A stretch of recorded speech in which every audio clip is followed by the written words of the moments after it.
All right, we're almost there. You guys should be getting that nice little alert that says we're going live.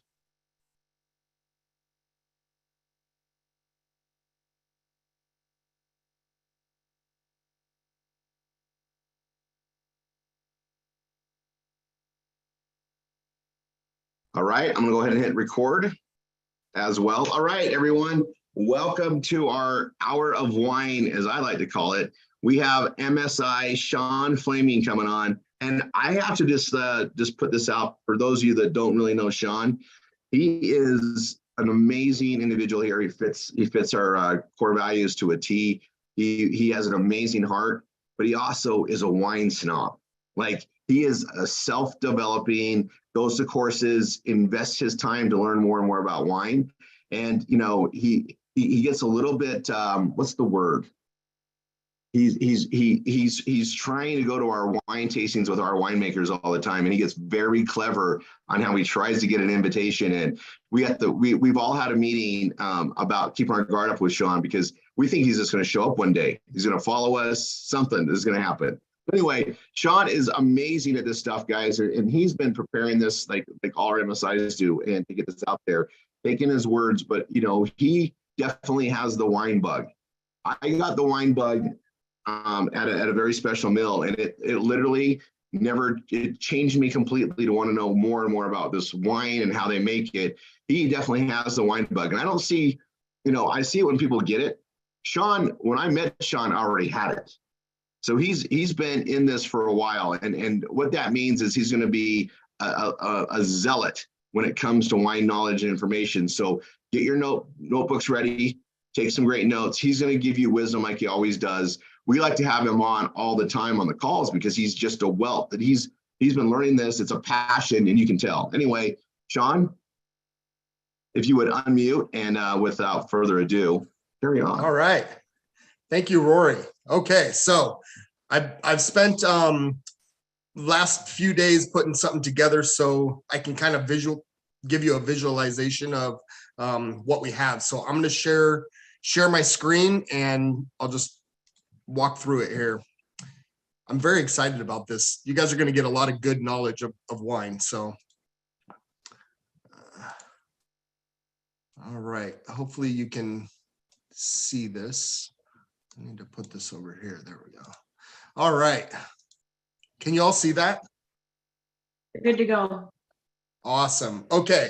So, as you know, Rory and Tanya always say all roads lead to wine. And I absolutely agree with this.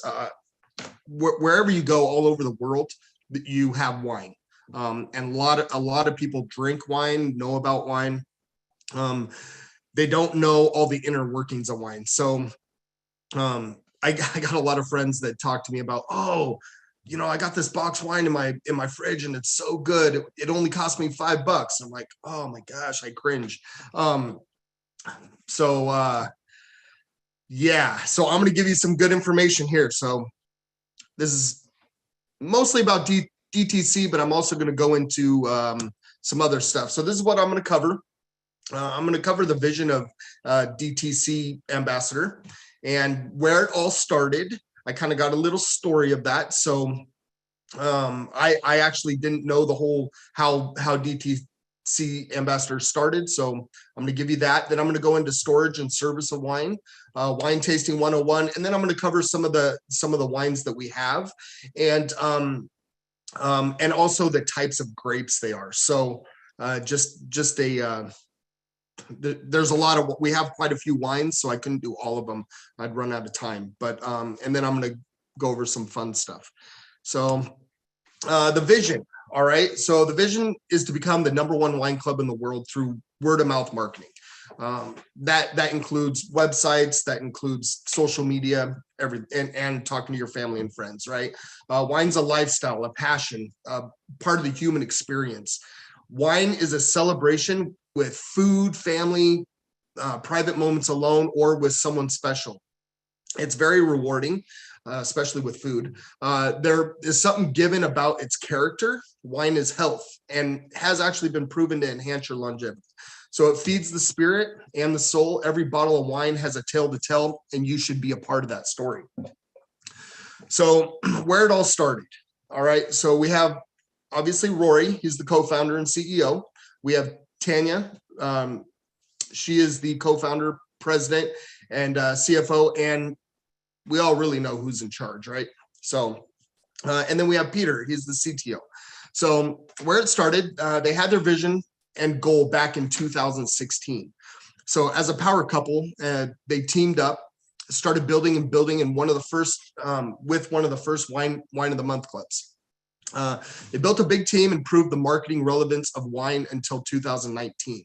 Then they migrated into their own fully controlled wine of the month marketing program and continued into obviously now and further on. So they have a goal of being the best and biggest wine club in the world, not only supplying wine to millions of people, but also helping people in ways you can only imagine. So their journey's not over, and we as a family here are lucky enough to be along for the ride.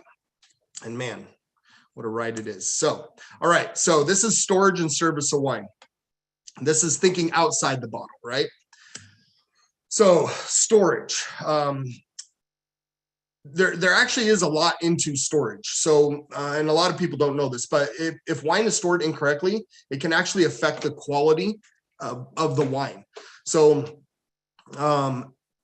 depending on what the bottle is secured with, it can actually lose its character, and eventually the wine will develop faults. So I know a lot of people laugh at this, but long-term storage, right? If you're going to keep a wine longer, if you're going to let it sit there and age for a while, you want to make sure that you're keeping it stored properly. So keep it at a cool and constant temp. And this is actually going to blow some people's minds, but the ideal temp is actually 55 degrees for all wine, not just whites, but all wine, if you're going to keep it for long term. Extreme cold and extreme heat, or a big range of changes in temp, can actually damage the wine. So you want to keep it away from light, strong sunshine, bright artificial light. So even keeping it in the house, just out, can actually damage the wine over a long period of time. That's why if you go to a winery and they have a wine cellar, especially like if you're in Europe or something, or in Napa where you have these big wineries that produce mass amounts of wine, they're going to have some sort of wine cellar that's going to be maybe underground, where it's a constant temperature, and it's going to be dark in there, or they're going to have special lighting in there that isn't going to affect the wine. All right. So if it gets too much light, it's going to come stale and old, right? And then if it's sealed with a cork. So if it's sealed with a cork, you're going to want to keep it on its side. And the reason for that, corks allow air in, right? And that's how wine ages. But if you keep it standing up, that cork is going to dry out, and it's going to allow a lot more air in. It's going to make that wine go, it's going to oxidize the wine, and that wine's going to go stale and old a lot quicker, right? So got to be careful of that. So then the temperatures. Like I said, if you're going to store wine, 55 degrees is the basic temperature you want to keep it at, right? But when you're serving wine, there's quite a few different ranges of temperature. Now, remember, this is not like scientific. If you want to drink your wine, if you want to drink white wine warm, you go ahead and do that, because it's your wine and you can do what you want, right? But these are just some suggestions to get the best out of the wine, right? All the flavors and stuff. So sparkling wine is going to be well chilled from 43 to 50 degrees Fahrenheit.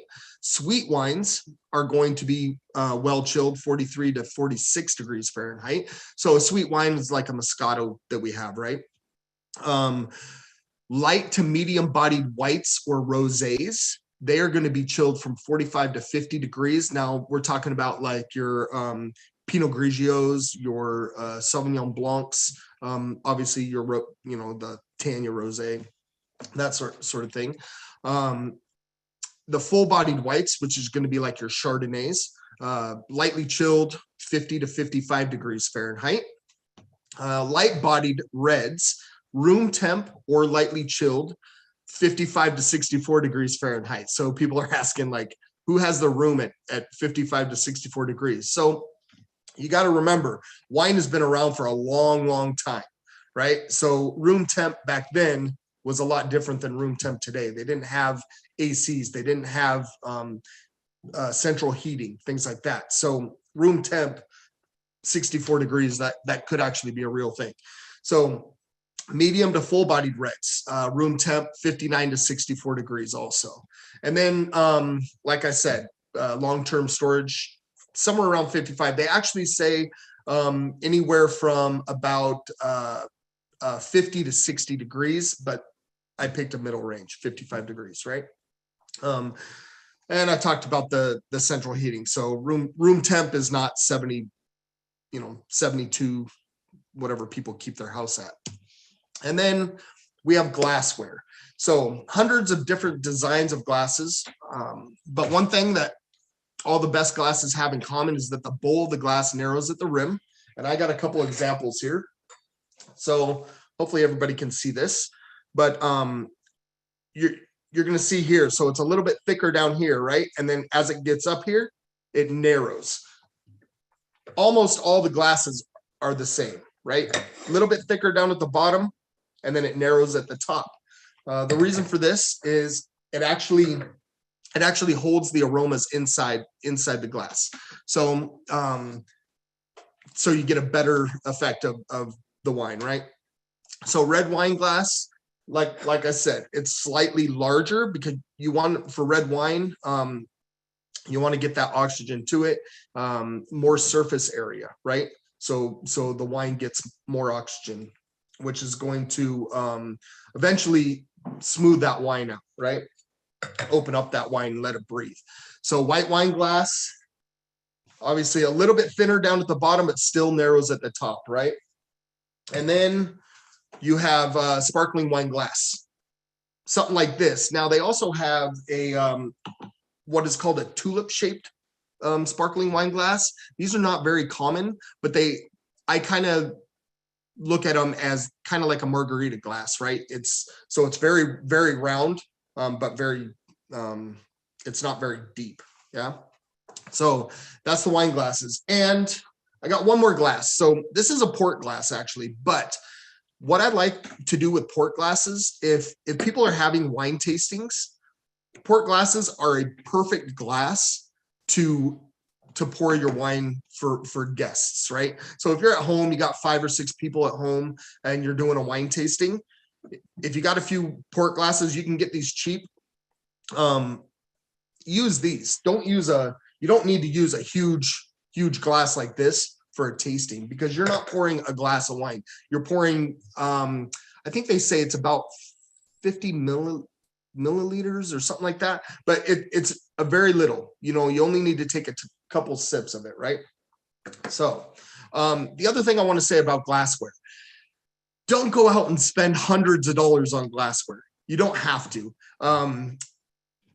The glasses that you can get at like Target or something, and I'm not supporting Target, I'm just saying any store really that has wine glasses, get a cheap set of wine glasses. The only thing you need to look for is the shape, right? Any glass looks like this is good. You don't want the ones that are basically the same all the way up, right? All right, so wine tasting 101. This is kind of the basics of wine tasting, right? So you have the 5 S's of tasting wine. So when you're tasting wine, start off by, and it all starts by the time you open that bottle, right? When you open the bottle, don't sniff the cork, sniff the wine in the bottle, right? A lot of people sniff the cork, but you're going to get a smell of that cork also. So sniff the bottle, and then when you're pouring it, you're going to see the wine go into the glass, right? You want to make sure when you pour, or before you even pour the wine in the glass, make sure you got a clean glass. All right. You can shake it out, get all the dust out of it, things like that, but get a clean glass. When you're pouring, watch the wine go into the glass, see the color of the wine, right? What does it look like? Is it a deep red? Is it, can you see through the wine? Very light. Is it clear and brilliant or cloudy and dull? This is going to all tell you kind of what kind of wine you're drinking, and maybe even if the wine is good, right? Color saturation goes hand in hand with flavor intensity. So the darker and bolder that color is, the bigger, bolder taste you're going to get, right? So then once it's in the glass, you're going to give it a swirl. So if you don't know how to do this, set your glass down on the table and just kind of let it go around a little bit. You want to swirl that. And what that's going to do is that is going to bring more air to the wine, right? That's going to open up the wine. The other thing it's going to do is, because of the shape of the glass, that's going to make the aromas are going to hang out in the glass, right? I've even, I went to a wine tasting one time, and I talked to this older gentleman that had been drinking wine for a very long time, knew a lot about wine. He actually does this and holds his hand over the top and then takes a big whiff, right? And I tried it, and it actually, it's amazing when you do that. The other thing, when you're swirling, you're still seeing, right? So when you do this and the wine goes up the glass, you want to see the legs of the wine. That's going to tell you something. That's going to tell you two things. The legs are from sugar and alcohol, right? So if you have big, bold legs that are taking a long time to go down the glass, that's going to tell you that it's got quite a bit of sugar, or not sugar, but residual sugar. Sorry. And then it's also going to tell you the type of alcohol is in it, like how much alcohol is in it. All right. So that's the second S. So then you get to sniffing it. You want to sniff. So go ahead and sniff, stick your nose up in the glass, right? You don't want to take a huge breath. You want to take little breaths and actually concentrate on breathing out of both nostrils, because you're going to get something different on both nostrils. And actually sniffing your wine, smelling your wine, it's one of the most important things of tasting wine, because even when you put the wine in your mouth, if you're stuffed up and you can't breathe, you're going to have a hard time tasting the wine. You're not going to get the same flavors, because smelling, some of your taste comes from smelling, right? So when you're doing this, you want to think about what you're smelling. Try to break apart the wine. And are you smelling fruits? Are you smelling earth? Are you smelling something very terrible? Last night I had a glass of wine. It was an Italian wine, and I don't know how to say it. It smelled like manure. It smelled like poop, right? And I was like, am I going to drink this wine and actually taste this? The wine tasted amazing, very fruit forward, with some good earthy notes in it, but had some good fruits. Tasted nothing like it smelled. So pretty amazing, right? So then once you've kind of got an idea of what you're smelling, then you're going into the best part, the actual tasting of it, right? So you don't want to take a big gulp and just swallow it. You want to sip it, get a good sip, get enough in your mouth to actually swirl it around your mouth, right? You want it touching all parts of your mouth. Your mouth has a bunch of different points in your mouth. So like if you want to taste sweet, that's going to be on the tip of your tongue. Alcohol is going to hit the back of your throat, right? The tannins is going to be the top of your tongue. It's going to be like a leathery feeling, right? So a lot of different places in your mouth taste a lot of different things, right? And feel a lot of different things. So you want to get that all over your mouth. They say keep the wine in your mouth for anywhere from 3 to 5 seconds, coating all the surface of your mouth, right? So you want to look for everything really: sweet, fruitiness, acidity, saltiness, bitterness, alcohol, right? Once you've done that, go ahead and swallow your wine, right? Now, swallowing your wine, that's the fifth S. So it's savoring it, right? So does the taste linger? So there's a thing called finish, right? Finish is after you've actually swallowed your wine. How long does that wine, the flavor stay in your mouth?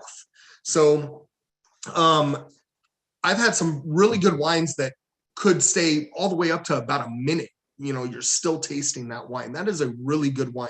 Man, the AVP that we have, that one, I think it stays in my mouth longer than a minute. It's absolutely phenomenal.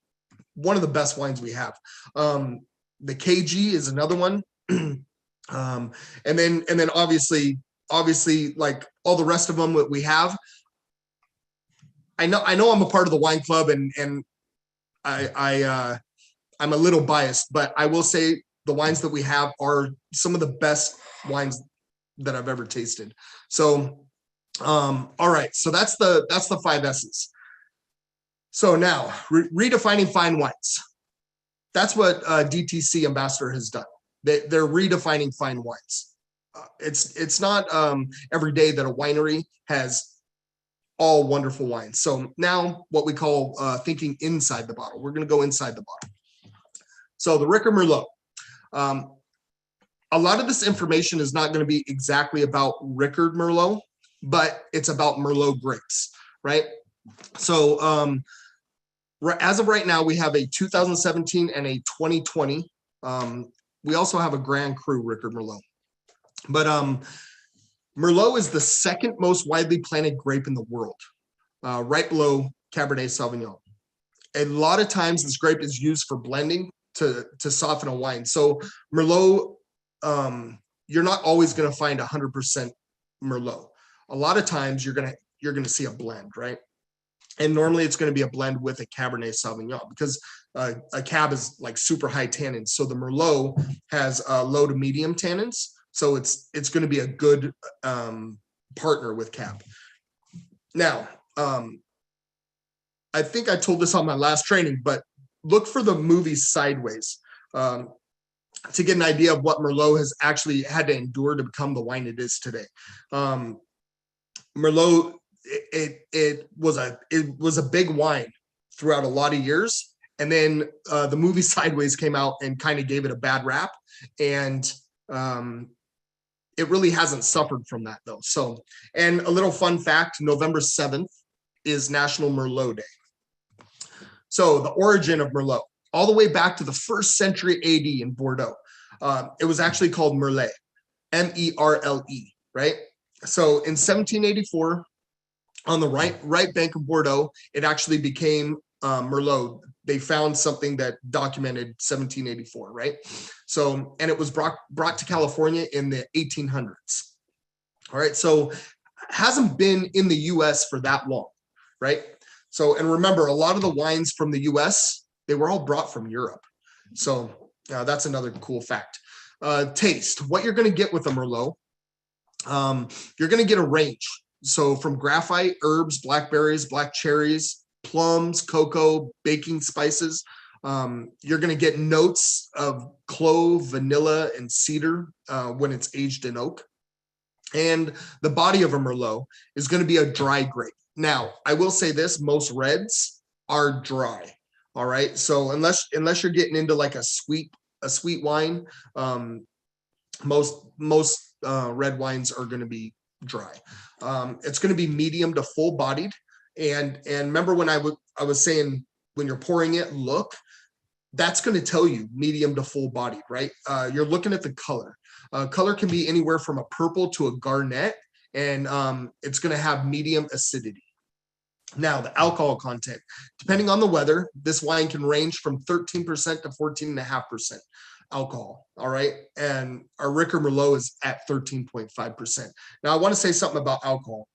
Alcohol I say it's a range because it depends on the winemaker, how long they ferment it for, how much sugar is actually in that grape when they start the process, right?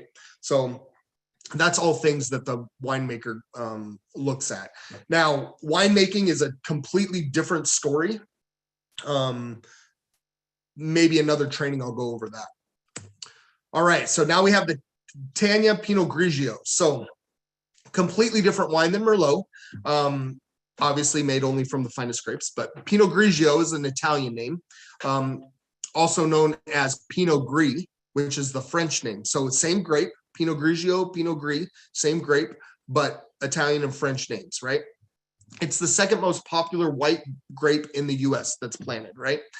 Producers typically use the name Pinot Grigio to signify a high acid, light bodied style, whereas Pinot Gris signifies a wine with more body and complexity. Now, remember the body and complexity, it's going to be two parts, but it comes from looking at it and seeing, are you getting a very light yellow to almost clear look at the wine, or are you getting a little bit more yellowish color, right? So National Pinot Grigio Day is May 17th. So another little interesting fact. All right. So origin of Pinot Grigio.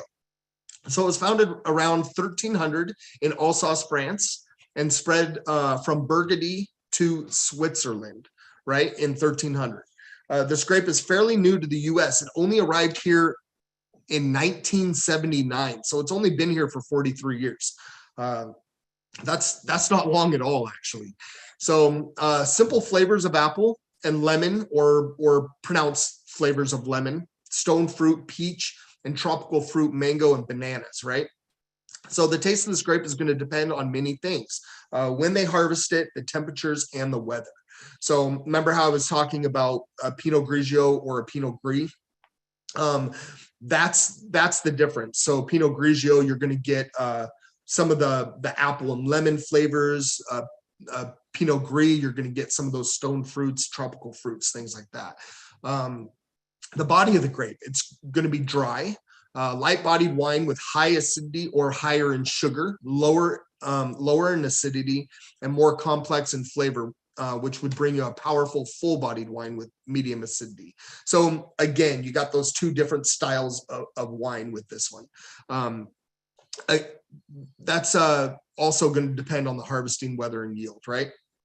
Alcohol content. So this one has actually a huge range of alcohol content. Depending on the weather and when it's harvested, this wine can range from 11%, meaning it didn't have a whole lot of sugars when it was harvested, to about 13.5% alcohol. So our Tanya Pinot Grigio is a 13.5%.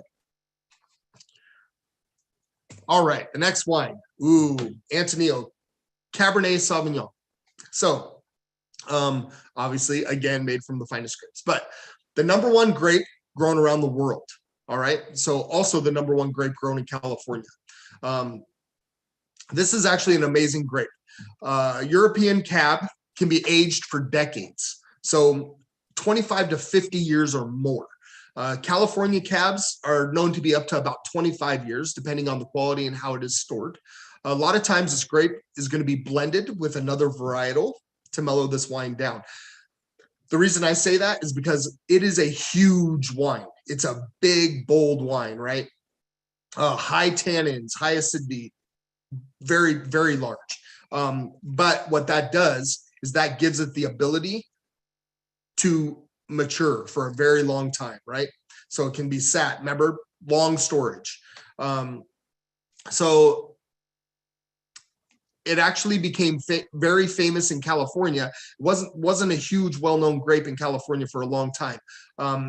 It became famous not only in California but all over the world because of what's called Judgment of Paris. So that was a big wine tasting where a guy from the UK actually invited. This was in France, but a guy from the UK actually invited California over to France to do a wine tasting. They brought Cabernet Sauvignon and Chardonnay over, and Judgment of Paris actually changed and put Napa on the map, right? So, all right. So the birth of Cabernet Sauvignon occurred in 17th century of France. The reason I say birth is because it's actually the child of Cabernet Franc and Sauvignon Blanc. So, again, Cabernet hasn't been around that long. And that's relevant, obviously, but it became popular in the 18th century.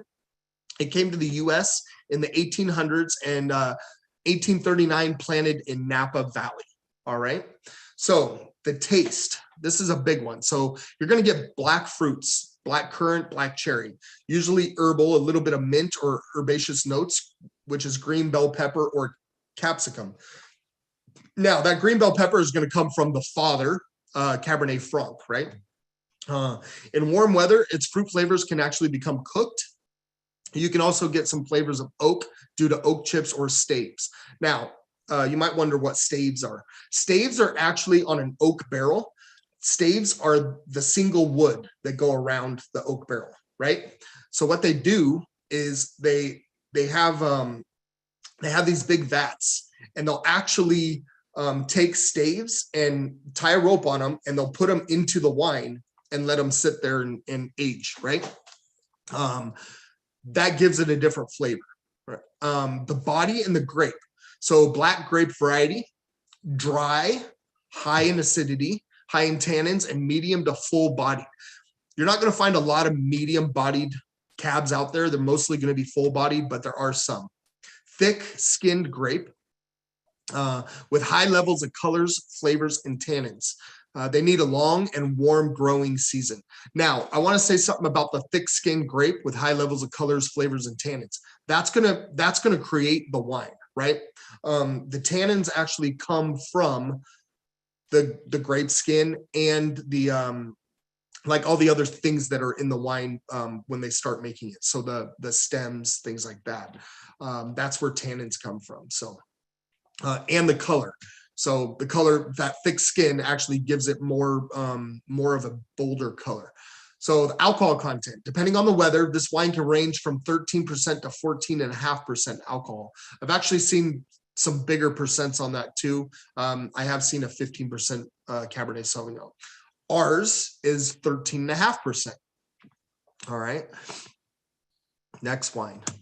All right, Adele. Antonio Zinfandel. This is a phenomenal wine. If you haven't had it, hopefully you get to try it. It is wonderful. This is a big wine also. So grape variety that has established its reputation in 2 different countries, California and the southern region of Puglia, Italy. So USA, we call it Zinfandel. In Italy, they actually call it Primitivo. This could be by far one of the oldest known varieties, dating back to 6000 BC. That is a long time. So it can be used to make, I don't know how they figure that out actually, but that's pretty cool information. So they can make rosé wines labeled as white Zinfandels or red wines. So this grape can actually make a rosé wine, and I've seen some what they call white Zinfandels that look like white wines. All right. So National Zinfandel Day is the 3rd Wednesday in November. Now, that's pretty close to Thanksgiving, right? A Zinfandel actually is a great wine to drink with Thanksgiving, just to let you know. So put that on the list along with Pinot Noir. All right. So the origin is actually Croatia. So the DNA fingerprinting confirms that Croatian variety has the same DNA as California Zins. So our California Zins came from Croatia. 1820s, cuttings from Vienna, Austria, were brought to the U.S. It started out as a northeastern grape until 1845. Now the Austria got theirs from Croatia. So, but the taste and aromas, a white Zinfandel. It's going to be pink in color with simple aromas of red fruit, strawberries, raspberries. Now, a lot of people will drink a white Zinfandel and think that it's a sweet wine. It's not. It's very full of like fruit forward, strawberries, raspberries, very fruit forward. So a lot of people say, "Oh, this is too sweet." It's not actually sweet. It's the fruits. Red Zinfandel, which that's what Adele is. It's pronounced aromas of black fruit, blackberry, black plum, dried fruit, raisin, prune, and oak, which is vanilla and coffee, right? That's the flavors you're going to get. So the body of the grape, dry with medium to high acidity and tannin, full bodied, right? This grape needs a warm climate to ripen successfully. The berries are thin skinned, but also quite small. So this is less skin to juice ratio, which could give higher tannins, right? All right, alcohol content, white Zinfandel, pink rosé can range from 8 to 10%. So that's pretty low. Red Zinfandel can actually range from 13.5% to 15%. So a big, bold alcohol wine, right? Now get this, our Adele is 15.5%. So that's a big alcohol wine right there. All right. Moving on. Ooh, the Nile Eddy Pinot Noir. I had this for Thanksgiving, actually. I'll probably have it for Christmas too. But 5th most grown red grape in the world. One of the hardest grapes to cultivate. So Pinot Noir, made in a few areas in California. I listed them here. So you have to actually have the perfect weather. It's very hard to grow, right? Only a few spots in California where this grape grows well. So Northern California, Carneros, cooled by morning fog, western parts of Sonoma, cooled by Pacific Ocean breeze, and Santa Barbara County on the central coast, cooled by sea breezes from west and south. I will also say this, our vineyard in Napa has Pinot Noir on it. So I've tasted the grape. It's very cool. If you have the chance, go to a vineyard and actually taste the grapes, because you're going to get hints of what the wine actually tastes like, which is pretty cool. And National Pinot Noir Day is August 18th. All right, so the origin of Pinot Noir. One of the oldest vine grape varieties known from way back to the 1st century AD in Burgundy. The first documentation of Pinot Noir in Burgundy is 1345. So somehow they know that it came back, back in 1st century AD, but the first documentation was 1345. Pinot Noir was brought to California in the 1850s. All right, so again, still pretty young to the US, right? Taste. High acidity with low to medium tannins, red fruit flavors. So you're going to get strawberry, raspberry, red cherry. That can range from fresh to cooked depending on how ripe the grapes were. And that fresh to cook is going to also depend on the weather. If it gets too much heat, you're going to get more cooked, right? Notable flavors from oak, so a vanilla. Body and grape, black grape variety with thin skin, requires a cool to moderate climate, prone to rot and disease, usually pale to medium in color. So this Pinot Noir is one of the lightest color in wine that we have, right, for red wines. Alcohol content. Depending on the climate, this wine can range from 12 to 15% alcohol. Our Nile Eddy is 13.5%. Normally a higher percentage in the California regions. The reason for that is because of the heat, right? So the heat is going to create more sugars, and it's going to give you more alcohol content, right? This is an easy drinker with or without food. So I like to point that out. You can have this one sitting on a patio. I don't like to drink red wines during the summer, but this one and our Grenache, great wines to drink during the summertime. All right, moving on. Freedom Chardonnay. So the Freedom Chardonnay, this is the 5th most widely planted grape in the world. Top white grape planted in Sonoma Napa region. So can age anywhere from 2.5 years to 10 years, depending on the quality. A very versatile grape, depending on how it is aged. So it's aged in oak or stainless steel unoak. So two ways you can age this one, right? This wine can be very different depending on the winemaker's style. I will also say that they make sparkling wines from this. Champagne and sparkling wines are made from Chardonnay. So another cool little tidbit there. The origin, Burgundy region of France. Discussion of if it was first found in 12th or 14th century, brought to the US in the early 1800s. The taste that you're going to get from a Chardonnay. Now, there's a wide range of taste in Chardonnay. So citrus to sweet Meyer lemons, fresh yellow apples to baked apples, tropical flavors of mango and pineapple. And then you're going to get the oak. Obviously, you're going to get this if it's aged in oak, not stainless steel. But you're going to get buttery vanilla bread, campfire smoke, roasted almonds, and coconut. So some different little flavors there. So that's pretty cool. Body and grape, green skinned grape. So it is a white, absolutely white grape, right? By harvest time could be a brownish color. So cool climate, high acidity, light to medium body. Moderate climate is going to be medium to high acidity, medium to full body, and a warm climate is going to be full body, medium acidity. So remember, the weather is really going to affect how this wine turns out, right? So depending on the weather and when it's harvested, this wine can range from 13.5 to 14.5% alcohol. Our Freedom is a 13.5% alcohol, and a very good wine. So that is all I have for the wines and there. I got some fun facts here. I did a little research and found some cool little things. So first of all, in 2020, the wine production all around the world, they made 6,868,473,361.31 gallons of wine. That is a lot of wine.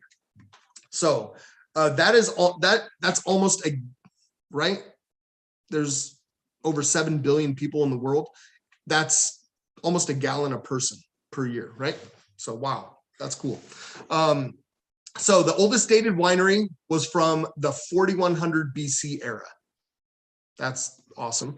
Bible has mentioned overconsumption of wine multiple times. I would also like to point out, and I think I got this little fact from Rory, hopefully it's right. Wine is actually mentioned in the Bible 365 times. So I heard that somewhere else too, but Rory brought me that one. There's a Greek god of wine called Dionysus.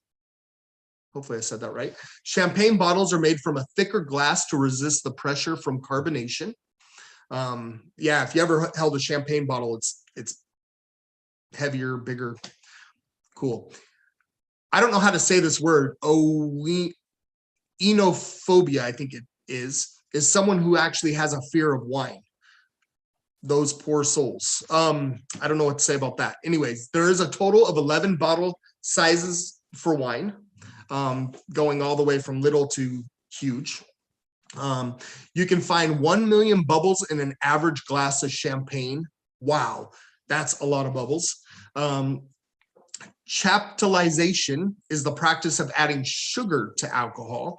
So you might ask yourself why they would add sugar to alcohol. So if the grape didn't have enough sugar to begin with when they picked it, when they harvested it, they might add a little bit of sugar to get that alcohol percentage up. So that's why they would add sugar, or they're adding it to have a little bit of residual sugar after it's done fermenting. So there's a couple reasons why they would do that. But the Romans once used lead to mix with their wine. That is a bad idea. The Titanic held the world's oldest known wine cellar.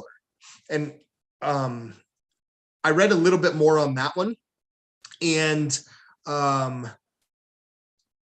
they've actually gone down and checked it out. There's still bottles down there, and kind of crazy, actually. So Italy has a free 24-hour wine fountain.